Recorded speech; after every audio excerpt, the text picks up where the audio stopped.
ଆମ ଓଡ଼ିଶା ଫେମସ୍ ଚାଟ୍। ଚାଟ୍ ଖାଇବାକୁ କାହାକୁ ଭଲ ନ ଲାଗେ? ପିଲାଠୁ ବଡ଼ ପର୍ଯ୍ୟନ୍ତ ସମସ୍ତଙ୍କୁ ଚାଟ୍ ଖାଇବା ପାଇଁ ଭଲ ଲାଗେ। ମତେ ତ ସ୍ପେଶାଲି ବହୁତ ଭଲ ଲାଗେ।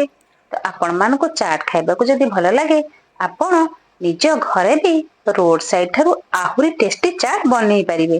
ତ ଚାଲନ୍ତୁ ଦେଖିବା ମୁଁ ଏଇ ଚାଟ୍ ପାଇଁ କଣ କଣ ସବୁ ନେଇଛି। ମୁଁ କିଛି ମଟରକୁ 4-5 ଘଣ୍ଟା ବତୁରେଇ ତାକୁ 3ଟି ସିଟି ଦେଇ ଏମିତି ଖୋଲି ନେଇଛି। ଆପଣ ଏମିତି ସିଝେଇ ନେବେ। ମଟରଟି ବେଶୀ ସିଝି ନଥିବ ଆଉ ତାର ଚୋପା ବାହାରି ଯାଇଥିବ।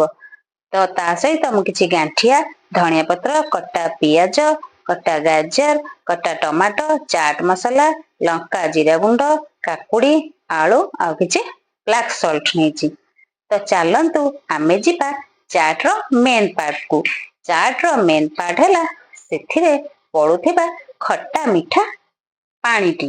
ତ ସେହି ପାଣିଟା ଯଦି ଠିକ୍ ସେ ଆପଣ ବନେଇଦେବେ, ତାହେଲେ ଆପଣଙ୍କ ଚାଟ୍ ରୋଡ୍ ସାଇଡ୍ ଠାରୁ ଆହୁରି ଟେଷ୍ଟ ଲାଗିବ।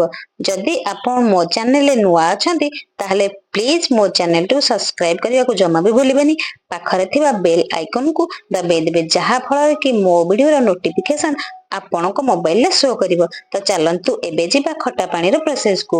ତ ମୁଁ ଏଠି ଖଟା ପାଣି ବନେଇବା ପାଇଁ କିଛି ତେନ୍ତୁଳକୁ ଭିଜେଇ ଦେଇଥିଲି। ତାପରେ ତାର ରସକୁ ମୁଁ ଗୋଟେ ପ୍ୟାନରେ ନେଇଯାଇଛି। ସେଥିରେ କିଛି କଲର ଲଙ୍କାଗୁଣ୍ଡ, ରାଗ ଲଙ୍କାଗୁଣ୍ଡ ଆଉ ସ୍ୱାଦ ଅନୁସାରେ ଲୁଣ, କିଛି ଚିନି ଆଉ କିଛି ଟମାଟୋ ସସ୍ ଦେଇ ଏମିତି ଖଟା ପାଣିଟି ବନେଇ ଦେଇଛି। ଆଉ ହଁ, ଟମାଟୋ ସସ୍ ପକେଇବାକୁ ଜମା ବି ଭୁଲିବେନି। ତ ଟମାଟୋ ସସ୍ ପକେଇବା ଦ୍ଵାରା ଖଟା ପାଣିର ଟେଷ୍ଟଟି ଆହୁରି ବଢିଆ ହେଇଯାଇଥାଏ। ଚାଟ୍ ର ନେକ୍ସଟ ପ୍ରୋସେସକୁ। ତ ମୁଁ ଏଠି ଗୋଟେ କଡେଇ ଗରମ କରିଦେଇଛି। ସେଥିରେ କିଛି ସୋରିଷ ତେଲ ଦେଇଦେଇଛି। ସୋରିଷ ତେଲରେ କିଛି କଟା ପିଆଜ ପକେଇଦେଲି। ତ ପିଆଜଟି ଗୋଲ୍ଡେନ ବ୍ରାଉନ ହବା ପରେ ମୁଁ ସେଥିରେ 2ଟି ବଡ ସିଝା ଆଳୁକୁ ଏମିତି ମ୍ୟାଶ କରିକି ପକେଇ ଦେଇଛି। ଆଳୁଟି ଭଲ ଭାବରେ ମ୍ୟାଶ କରିନେବେ। ତାପରେ ସେଥିରେ ଆମେ ସିଝେଇକି ରଖିଥିବା ମଟରକୁ ଦେଇଦେବା। ମଟରକୁ ଦେଇ ସାରିଲା ପରେ ଆଳୁ ଆଉ ମଟରକୁ ଆମେ ଭଲ ଭାବରେ ଗୋଳେଇ ନେବା। ଏବେ ସେଥିରେ କିଛି ହଳଦୀ ଗୁଣ୍ଡ, ଲଙ୍କାଗୁଣ୍ଡ, ସ୍ୱାଦ ଅନୁସାରେ ଲୁଣ ଆଉ ଗୋଟେ ଖଟା ପାଣି ଦବା। ଖଟା ପାଣିରେ ମୁଁ କିଛି ଚାଟ୍ ମସଲା ଆଉ ତେନ୍ତୁଳିର ରସ, କିଛି କଞ୍ଚା କଟା ଲଙ୍କାକୁ ଦେଇଛି। ଆପଣ ଏମିତି ଦେଇକି ଏହି ମସଲାଟିକୁ ଗୋଳେଇ ନେବେ। ତାପରେ ଆମେ ସେଥିରେ ଚାଟ୍ ର ମେନ୍ ଇନଗ୍ରିଡିଏଣ୍ଟସ 2ଟି ବଡ ଚାମଚ ଚାଟ୍ ମସଲା ଦେଇଦବା।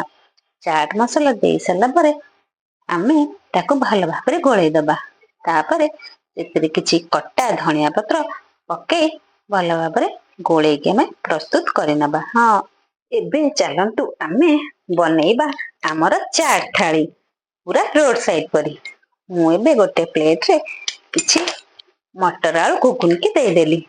ସେଥିରେ କିଛି କଟା ହେଇଥିବା ପିଆଜ ପକେଇଦେଲି। ତାପରେ ଏବେ ସେଥିରେ ପାମ୍ପୁଡିକି ଦେଇଦେଲି। ଏଇ ପାମ୍ପୁଡିଟି ଆପଣ ଆଣିକି ମାର୍କେଟରୁ ନିଜେ ଛାଣି ଘରେ ତିଆରି କରିପାରିବେ।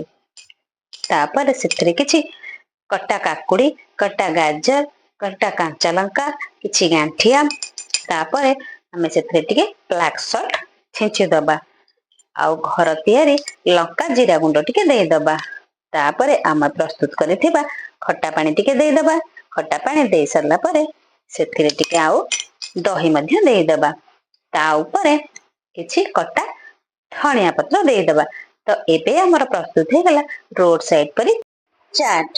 ତ ପ୍ଲିଜ ଭିଡିଓ ଟିକେ ଲାଇକ୍ ଆଉ ସେୟାର କରିବା ପାଇଁ ଜମା ବି ଭୁଲିବେନି। ରହୁଛି, ବାଏ ବାଏ।